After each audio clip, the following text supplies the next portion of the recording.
Ada satu ingatan yang selalu muncul saat menyebut kata Sumatera Utara. Kabut pagi di tepian Danau Toba dan cerita kakek tentang leluhur yang dulu menyandang pisau di pinggangnya. Kemarin kita sempat membahas salah satunya, dan hari ini kita akan menyelami 13 pusaka dari pisau kerajaan yang syarat magis, tongkat yang konon bisa memanggil hujan, pedang karo yang sudah dicatat orang barat sejak abad ke-19, hingga perisai dan zirah dari tanah Nias yang jarang terekspos. Mari kita pulang kampung menyusuri jejak senjata pusaka leluhur Sumatera Utara satu persatu dengan mata yang terbuka dan hati yang penuh hormat.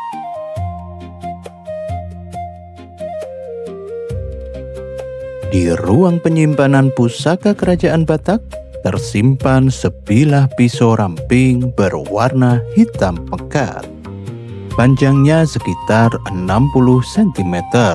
Gagangnya diukir menyerupai kepala gajah, dan inilah pisau gajah dompak.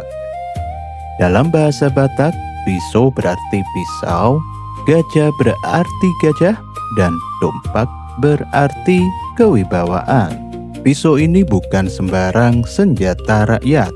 Ia adalah pusaka eksklusif kalangan Raja Batak, diyakini erat terkait dengan kepemimpinan Sisinga Mangaraja. Kedudukan pisau ini sebagai benda pusaka yang hanya boleh dipegang keturunan bangsawan.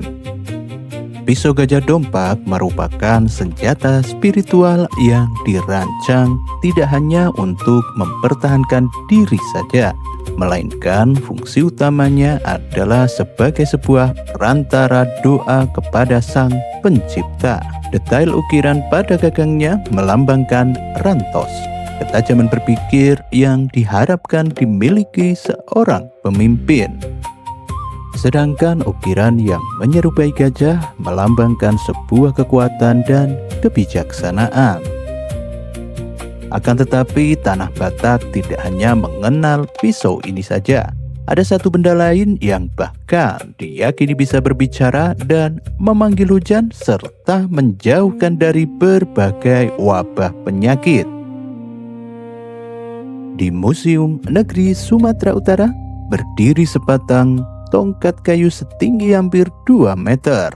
Permukaannya penuh ukiran wajah manusia dan hewan melata. Inilah Tunggal Panalukan. Menurut legenda yang diwariskan turun-temurun di Samosir, tongkat ini bermula dari hubungan terlarang sepasang saudara kembar yang kemudian tersedot ke dalam pohon tada-tada. Pohon itu kemudian ditebang dan diukir oleh seorang ahli ukir dibantu para datu, membentuk 7 tingkatan sosok yang dipercaya menjadi wadah roh para leluhur. Sedangkan secara harfiah, nama Tunggal Panaluan berasal dari kata tunggal yang berarti satu, dan Panaluan yang berarti selalu mengalahkan.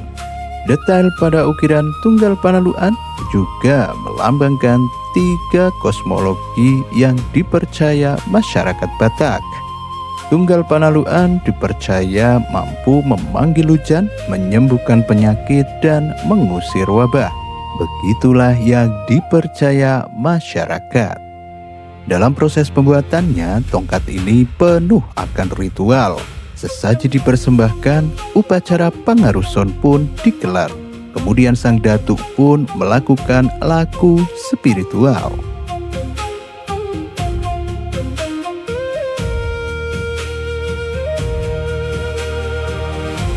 Jika Tunggal Panaluan adalah suara para datuk, ada senjata lain yang menjadi suara para prajurit di medan perang. Bergeser dari benda-benda sakral kerajaan, kita bertemu dengan senjata yang lebih membumi. Bujur Sringis namanya, tombak ramping milik para prajurit kerajaan Batak. Ukurannya jauh lebih kecil dari tombak pada umumnya, mata besinya hanya sekitar 25 cm. disambung ke gagang kayu sepanjang kurang lebih 2 meter. Dalam bahasa Batak, bujur berarti lembing dan seringis berarti tombak kecil. Senjata ini diyakini menjadi senjata utama prajurit kerajaan Batak di masa lampau. Berbeda dari pisau gajah dompak yang syarat akan kuasa magis kerajaan, bujur seringis adalah senjata fungsional, ringan, mudah untuk dilempar. Dari Tanah Toba, mari kita menyeberang ke wilayah dataran tinggi Dairi, tempat sebilah golok besar menyimpan kisahnya tersendiri. Di Tanah Dairi, kita menjumpai pisau Sanalenggam, sebilah golok besar dengan bilah dan gagang yang melebar. Pisau ini jauh lebih besar dari pisau-pisau Batak Toba yang telah kita lihat. Gagangnya diukir menyerupai sosok pria yang menunduk. Gaya ukiran yang mengingatkan pada ukiran khas peradaban suku Maya. Pisau Sanalenggam ini dikenal luas lintas rumpun budaya yang ada di Sumatera Utara. Berbeda dari pisau gajah dompak, pisau Sanalenggam justru berfungsi ganda sebagai senjata perang sekaligus alat kebutuhan berburu dan aktivitas sehari-hari. Sarungnya yang lebar juga dihiasi ukiran kayu dan sentuhan logam kuning. Bentuknya yang menyerupai golok besar menandakan bahwa fungsi utamanya untuk menebas.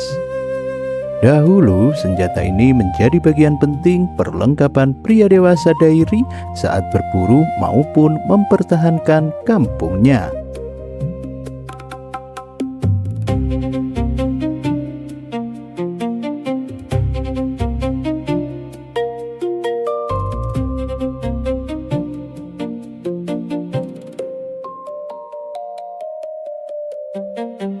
Sekarang kita berpindah ke Tanah Karo. Ada sebilah pisau kecil yang dikenal luas di Pulau Sumatera dengan penyebutan dan ciri khas serta keunikannya masing-masing. Pisau tumbuk lada karo, gagangnya dari tanduk kerbau, sarungnya dari bambu berlapis perak dan kuningan. Di ujung sarungnya ada bonjolan bundar berukir menyerupai kepala ayam, penanda khas senjata ini. Pisau ini dikenal sebagai senjata yang beracun, digunakan untuk pertarungan jarak yang sangat dekat. Menurut kepercayaan masyarakat Karo, kekuatan sesungguhnya bukan pada racunnya saja, melainkan ilmu magis yang menyertainya sejak ditempa. Pemiliknya pun perlu menjalani upacara khusus bernama ngelegi besi mersik untuk memastikan pisau ini cocok dengannya. Pisau tumbuk lada Karo bukan satu-satunya kebanggaan Tanah Karo. Ada satu lagi pedang yang catatannya bahkan sudah ditulis orang barat sejak abad ke-19. Di Tanah Karo ada satu pedang yang bentuk bilahnya begitu khas dan mudah dikenali para kolektor senjata di dunia. Punggungnya lurus atau sedikit cekung, sementara sisi tajamnya melengkung lembut membentuk huruf S. Inilah kalasan atau podang kalasan. Nama kalasan pertama kali tercatat dalam Kamus Karo Batak karya Menjoustra pada tahun 1907. Senjata ini kemudian didokumentasikan lengkap dalam katalog Museum Etnografi Kerajaan Belanda pada tahun 1914. Bahkan pada tahun 1872, seorang penulis barat sudah mencatat keberadaan pedang ini dari tanah Batak. Dua tonjolan sejajar menyerupai paruh terbuka yang distilisasi. Gaya gagang ini disebut suku lenganga oleh masyarakat Karo. Beberapa kalasan berlapis perak di sepanjang sarungnya, disebut pisau rempu perak. Pisau berhias lempeng perak. Halasan bukan sekedar senjata tempur, melainkan benda pusaka penanda garis keturunan keluarga. Begitulah yang dipercaya secara turun-temurun. Dan di Tanah Karo ada satu pusaka yang bentuknya langsung mengundang tanda tanya besar begitu dilihat pertama kali. Pisau Silima Sarung, satu sarung kayu berukir tapi menyimpan bukan hanya satu pisau, melainkan 5 bilah pisau sekaligus. Inilah pisau Silima Sarung. Kayunya berwarna coklat tua, dihiasi ukiran khas Karo dengan 2 utas tali di kanan dan kiri untuk disandang di punggung. Dan menurut kepercayaan masyarakat Batak, 5 bilah dalam satu sarung ini bukanlah sebuah kebetulan belaka. Manusia dipercaya memiliki 4 roh dalam satu tubuh, dan kelima mata pisau ini mempresentasikan kesatuan itu. Bersebelahan dengan kisah pisau Silima Sarung, ada saudaranya yang lebih ramping, pisau Sitolu Sasarung. Sesuai dengan namanya, Sitolu berarti 3. 3 bilah pisau kecil tersimpan rapih dalam satu sarung kayu yang sama. Namun jangan salah, meski bilahnya lebih sedikit, 3 bilah ini melambangkan 3 benua yang menyatu dalam pandangan hidup orang Batak. Benua atas, benua tengah, dan benua bawah. Dari filosofi 5 dan 3 bilah pisau Tanah Karo, mari kita menuju Tapanuli Utara ke sebilah pedang yang dulu menjadi penentu sah tidaknya kekuasaan seorang raja. Di Tapanuli Utara tersimpan sebilah pedang berbilah lurus dengan ujung yang menyempit tajam. Inilah pisau halasan. Panjangnya berkisar 76 cm dengan gagang berukir dari tanduk rusa yang mengkilap kecoklatan. Sarungnya terbuat dari kayu dihiasi menyerupai ukiran seekor singa bertanduk 3 yang gagah di sepanjang badannya. Namun lebih dari fungsi tempurnya, pisau halasan adalah lambang penegakan hukum dan keadilan bagi masyarakat yang dipimpin seorang raja.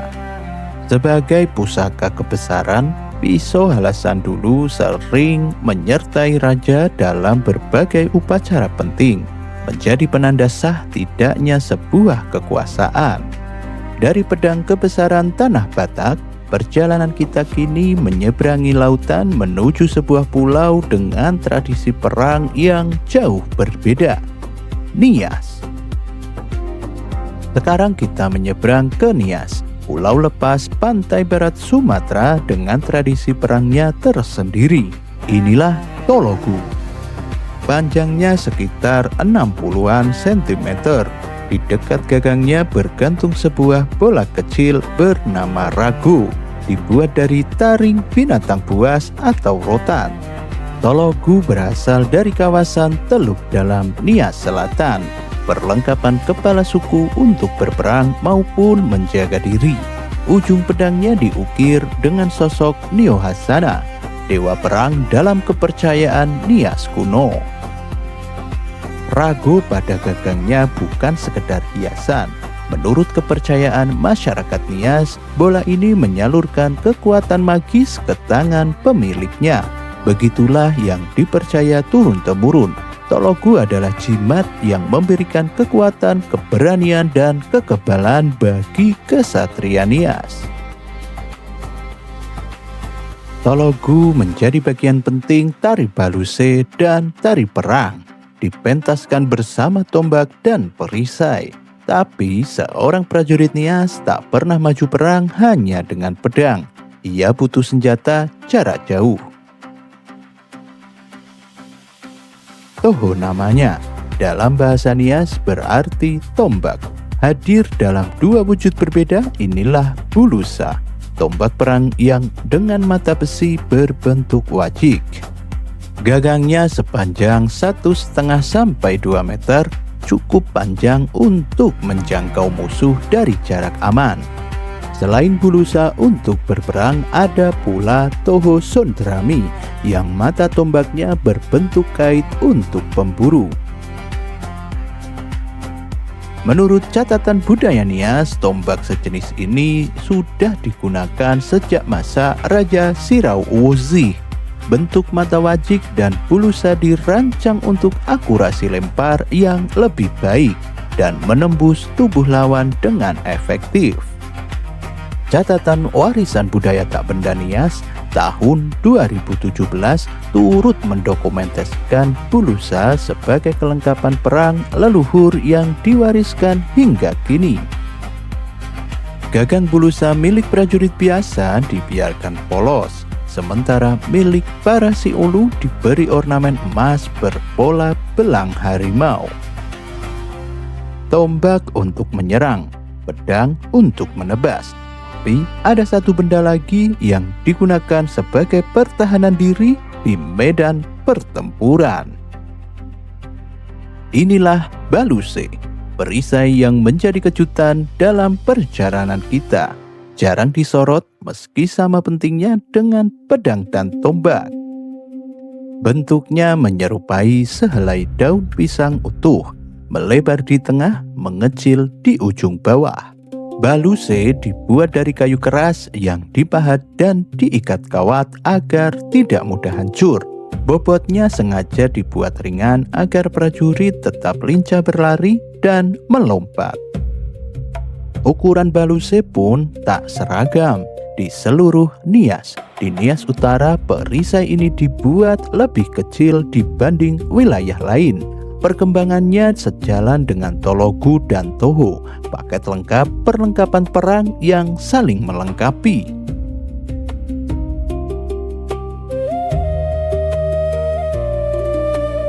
Perisai melindungi dari luar, tapi kesatria Nias sejati juga mengenakan sesuatu yang menempel langsung di tubuhnya.